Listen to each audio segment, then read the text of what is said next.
Hey, thanks for tuning in. I'm Jared from 3C's Recreation, and today we're going to try to answer one of the biggest questions in the beta world, and that is, do I buy a standard 300 or do I buy the Beta XTrainer? We'll have customers that'll make the drive all the way here to the dealership and still not know what they're going to put in the back of their truck. So our goal as a dealer is to make sure you take the right bike home so you guys can fully enjoy the trail. We've been a dealer since 2011. We've been here since the birth of both of these bikes. We feel like we know a lot about each model. We've ridden each model. They're all new for this year, which is exciting. This is kind of one of the first years that the XTrainer's had some changes, and along with the counterbalanced engine of the 300. So today we're going to give you a walk around of each model, and the first one we'll walk around is going to be the Beta XTrainer. All right, so for 2022, the Beta XTrainer comes in at $79.99. It shares a lot of the same components as the 300, like the braking system, the handlebars.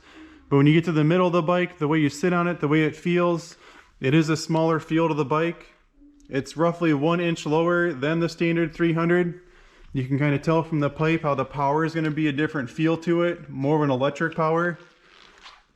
The XTrainer does come with a cooling fan, which is nice. So if you're a beginner rider and you're doing slower rides, you're just kind of crawling through the woods, that fan kit is really nice.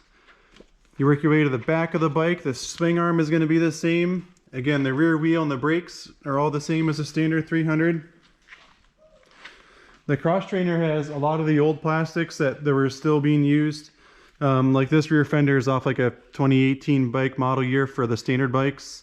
So the way the airbox comes open is a little bit different. They do both come with the kickstand. They come with a great O-ring chain.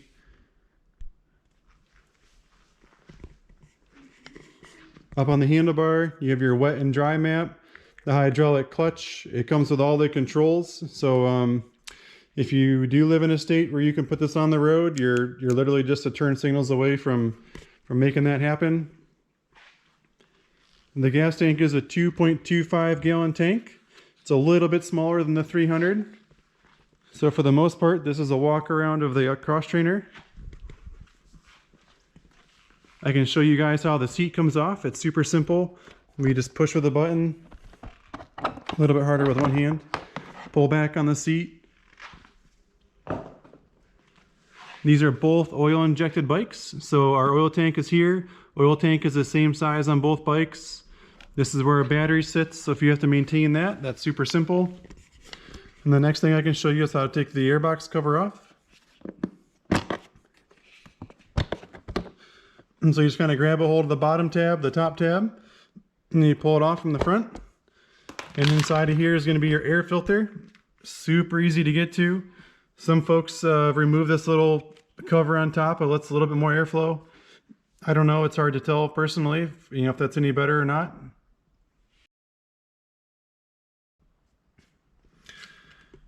As you move forward, here's your choke on this bike. It's nice and easy to get to. So you can keep your hand on the throttle as you need to run the choke. Up here's your fuel shut off. You have off, on, and reserve. The spark plug is also super easy to get to on this model. Really nothing in your way to do the job there. It does have the 6-speed gearbox, which is the same as the standard 300. So this is kind of an overview of the Beta XTrainer. It's a little bit lighter than the 300. I think it's 13 pounds lighter. It has a softer power.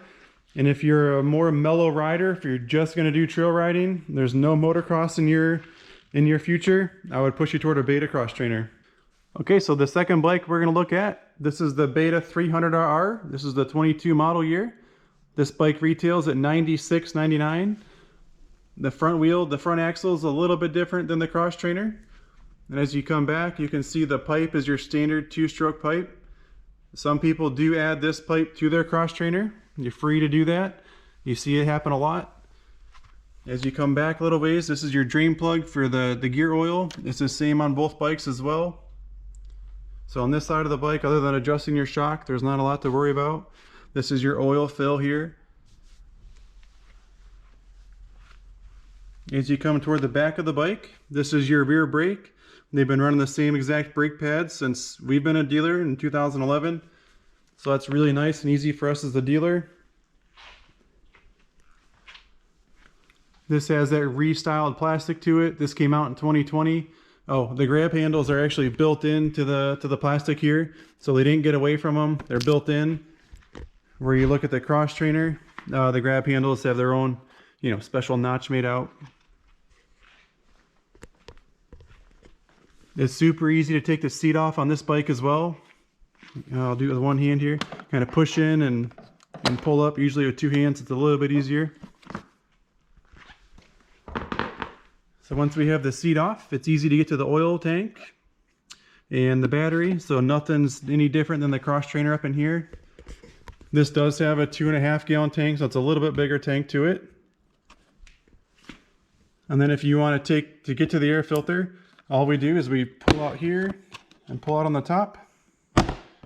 It's really similar to the the cross trainer, just a different style of plastic. And we pull this out of the way.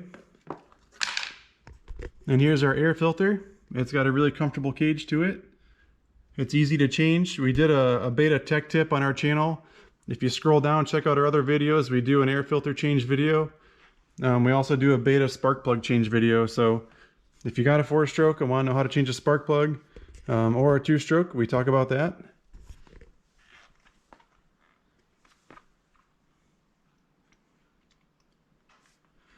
This is a 6-speed gearbox, just like the cross trainer. I love that. You have plenty of gear. Up here you have your choke. It's easy to get to. You have your fuel shut off, on and off here. And then reserve is in the front. Reserve, off, on. This is where your oil injection line goes in. It's the same as the cross trainer. And as you come up to the handlebars, it's got the same exact setup as the cross trainer. Clutch, all the same left-hand controls. And as you go across the handlebar, this is going to be kill switch and start button. Throttle, front brake. The wet and dry map on this bike is down here. Once the bike is running, the little LED flicks from one side to the other when you hit this little button. And the display is pretty straightforward on both bikes. It's the same exact display. It's kind of hard to tell with the lighting there, but it's the miles per hour, it's an odometer, it's a trip meter, it's a clock. So, and then your speedometer just runs down to the front wheel, down into the rotor, and it trips off the sensor in the rotor. Coolant's easy to check right here. So if you're more of an aggressive rider, if you're going to do the occasional hair scramble, we're definitely going to push you toward the RR. It's an all-around amazing bike. You'll get hundreds of hours out of these bikes. They're super reliable. If you have any questions, we're 3Cs Recreation. We're located in Mayville, New York. We'd love to work with you. If you found this video helpful, please subscribe to our channel and look for more videos. Thanks.